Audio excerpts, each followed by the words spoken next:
Del Tiago, ang inyong kapusong totoo. Para kay Benjamin, malinaw at sigurado na siya sa kanyang gustong marating ang maging isang security guard tulad ng kanyang ama.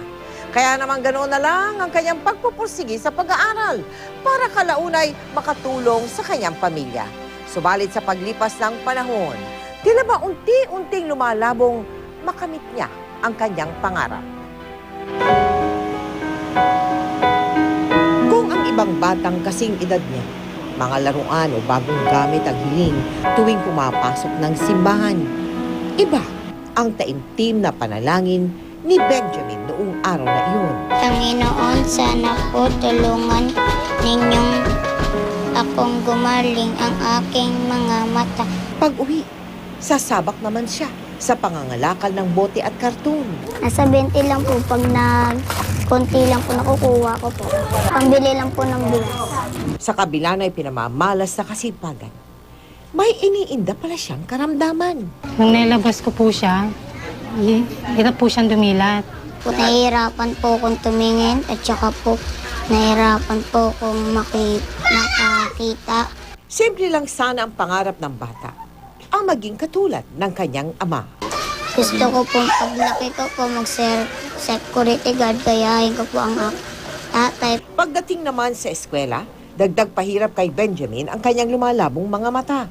Sa katunayan, top 3 noon si Benjamin sa kanilang klase. Pero ngayon, ay wala na. Ipinasuri natin si Benjamin sa isang espesyalista. Di mo nakita yung ilaw? Madilim. So ito yung left eye ni Benjamin. Ito yung ninyo ng mata eh. Medyo nagsara na ng konti. That's another sign na nagkaroon ng pamamaga yung mata. Pwede siyang at birth. Hindi napigilan ni Marie Chris na mapaluha sa balitang hindi na makakakita ang kaliwang mata ni Benjamin. Sa kabilang banda, ayon pa sa doktor, maayos naman daw ang kanang mata ng bata na dapat ngayong agapan. Ang importante na yun is mabantayan yung right eye. Mas maganda yan nakasalamin siya. Para kay Benjamin, malabo man ang kanyang paningin, malinaw naman ang kanyang nais marating. At sa ngayon, mayroon siyang hiling. Gusto ko pong regalo sa lamin. Gusto pong makakita. Ay, huwag ka na mag-alala, Benjamin. Sagot namin yung iyong salamin.